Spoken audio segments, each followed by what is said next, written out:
Xante dospíval obklopen historií své domoviny.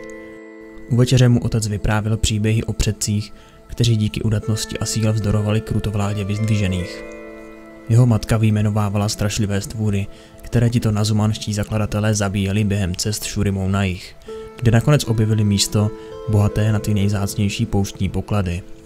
Divoké vodopády, zalesněné útesy a početnou zvířenu. Na tomto místě daleko od dosahu pyšných vyzdvižených zapustila republika Nazumah své kořeny. Xante hltal každé slovo a přísahal, že se stane tím nejlepším nazumanským válečným lovcem. Takovým, který by dostal pověsti hrdinů z oněch příběhů a vedl by svůj lid během následujících pokolení. 2 desetiletí se Xante cvičil u různých učitelů bojového umění. Jeho rodiče ho však vedli k úctě vůči nepřátelům Nazumah, k nelítostným dravcům a imperialistickým vojevůdcům, kteří prahli po bohatství jejich městského státu. Připomínali mu, že aby jejich republika zůstala svobodná, bude potřebovat víc než hrubou sílu. Během svého výcviku Xante studoval u nazumanských učenců a zjišťoval, jak používat materiály získané z impozantních cílů k výrobě pokročilých zbraní a infrastruktury, díky které jejich vlast mohla vzkvétat 5 století.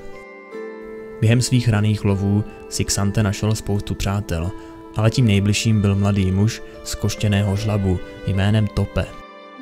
Zatímco Xante byl žhavou silou v kontaktním boji, Tope se specializoval na střelecký útok. Jejich chemii se nikdo nevyrovnal, když poráželi stáda kamedvědů, šakalské nájezdnické družiny a dokonce i výpady Xersajů.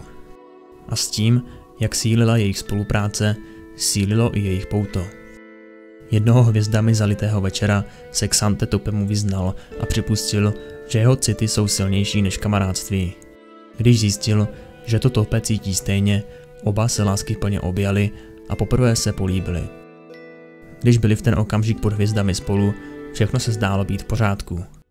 Jenže nebylo. 2 vyzdvižení, císař Azir a magus Xerath, pustošili kontinent během války o nadvládu nad Šurimou. Přičemž oba, kromě svých vojáků, používali i ohavné obludy. Nazumanští zvědi jednu takovou stvůru brzy spatřili. Olbřímýho dravce ve tvaru lva a kobry, který se zatoval stranou a nyní terorizoval okolní savanu. Když vůdci městského státu vznesli dotaz, kdo by tuto šelmu dokázal přemoct, Xante a Tope přislíbili svou pomoc. Během prvního pokusu šelma odrazila každý jejich útok pomocí schopností, které dosud žádný člověk neviděl. Zjistili, že její zbroj, jež se táhla od hlavy až k ohonu, se po nesmrtících úderech dokázala regenerovat. Mužům se nepodařilo prolít krev a byli nuceni prchnout z Kobrolova doupěte s prázdnýma rukama, takže mohl řádit dál. A tak to zkoušeli znovu a znovu. V Xantem plála frustrace. Aby se stal nazumanskou elitou, musel tuto šelmu skolit. Na ničem jiném nezáleželo. Cvičil od úsvitu do soumraku a byl si jistý, že to Tope pochopí. Tope tu šelmu mezitím zkoumal. Představoval Xantemu strategie a sledoval, jak jeho partner přikyvuje mezi útoky na bezpočet cvičných panáků. Tope tiše pochyboval o tom, jestli jsou ti 2 dost silní. Jejich největším úspěchem byl střet, kdy se jim podařilo získat kus Kobrolovovy zbroje. Tope to bral jako pokrok a myslel si, že když vyhledají další pomoc, mohli by pokročit ještě více. Ale Xante zuřil. Začal toho Kobrolova vnímat jako svůj hlavní boj a všechno ostatní, kromě zabití této šelmy, považoval za neúspěch.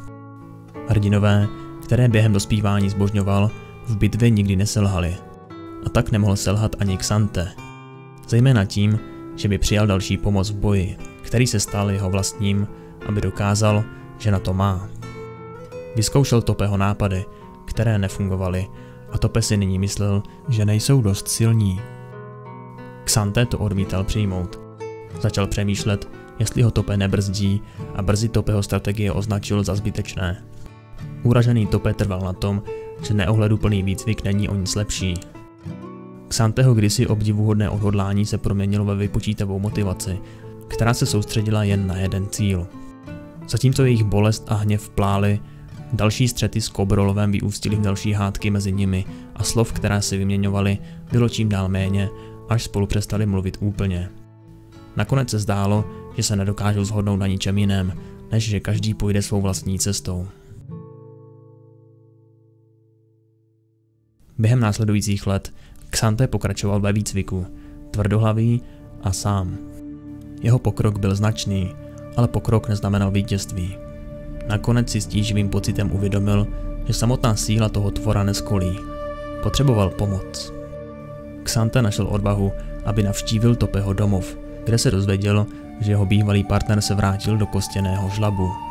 Místo něj ho přivítala Topeho teta. Na odchodu Xante mu podala Topeho deník a vysvětlila mu, že ho tam její synovec nechal, aby Xante mu pomohl v boji proti té největší příšeře. Xante si Topeho deník pozorně přečetl. Postupně si všímal vzorců v jejich chybách a když dorazil k poznámkám o Kobrolovovi, byl Xante ohromen. Tope tvrdil, že ta šelma byla Bakaj, nezdařená vyzdvižená bytost. Domníval se, že Xerath, známý svým odporným zneužíváním magie, násilím kombinoval šurimskou faunu pomocí rituálu vyzdvižení. Znechucený Xante přečetl deník od začátku do konce a objevil Topeho nápady o tom, jak Bakaje porazit. Tolik nápadů, které Xante nikdy ani neuvážil. A než padl večer, vymyslel plán, jak si Topeho metody vyzkoušet na menších příšerách. Zatímco jeho schopnosti sílily, Xante vzpomínal na učení svých rodičů a došlo mu, že ho pýcha svedla z cesty. Nikdy Topeho nápady neuznával natolik, aby je upřímně vyzkoušel. Xante měl popravdě větší úctu ke svému sokovi, než ke svému partnerovi. Po čase přijal své nedostatky a pokračoval dál. Vděčný za to, co spolu zažili, ale zároveň i za to, že může jít svou vlastní cestou s tím nově nalezeným nadhledem.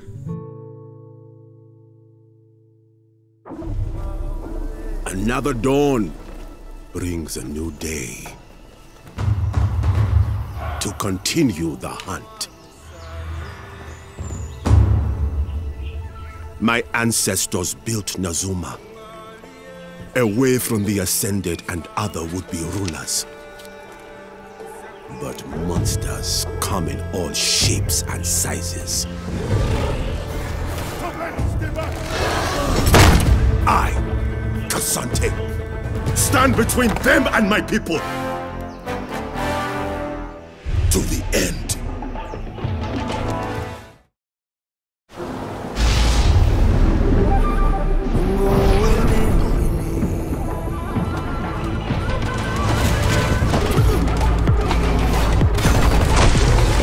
Toto je příběh mladého lovce a jeho největší bitvy.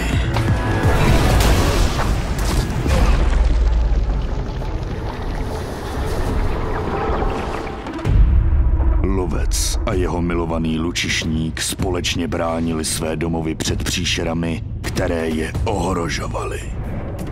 Sentofo v rukách a se svou láskou po boku se lovec cítil nepřemožitelný. Avšak někdy, mnohokrát, její lučišník žádal, aby své dovednosti kombinoval též se strategií. Mladý lovec bohužel nechápal, že žádná příšera není větší než pýcha. A tak se lučišník vydal za jiným dobrodružstvím. Zanechal však po sobě na rozloučenou poslední dar. Lovec konečně spatřil svou příšeru, aroganci. Lučišník měl pravdu.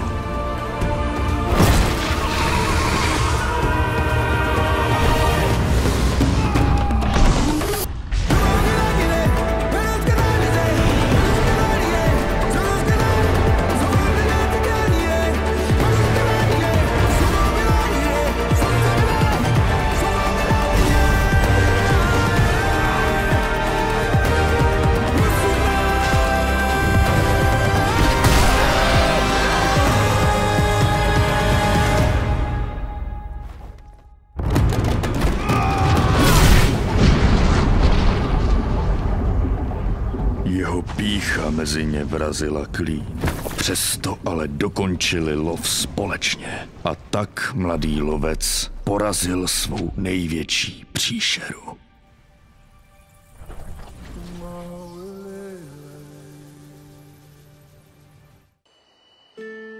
Pod šarlatovým nebem se Xante opět přiblížil ke Kobrolovovi.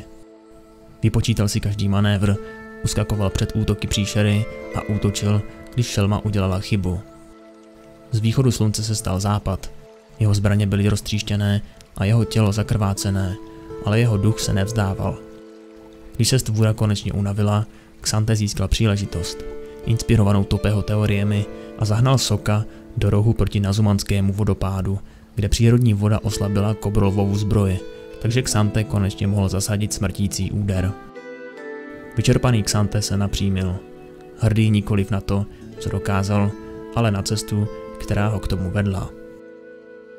Nazumah Xante ho po návratu oslavoval. Podle tradice věnoval tělo příšery učencům na studium a nechal si pouze několik plátů její zbroje, aby si vylepšil své charakteristické zbraně Entofo. Ty byly nyní navržené tak, aby si uchovaly regenerační vlastnosti, takže když se těžká vnější vrstva roztříští, Xante je může pořád používat jako ostré čepele, dokud se opět nezacelí. Jako poslední detail na každé Entofo věril něco, co si Tope kreslil do svého deníku. Symbol představující Kobrolva. Ačkoliv jejich společný čas skončil, Xante věděl, že svého úspěchu nedosáhl sám. Dnes je Xante označován jako pýcha Nazumah. Ale jestli se má někdy stát největším vůdcem své země, zjistil, že už nikdy nesmí dopustit, aby mu ješitnost zahalila úsudek.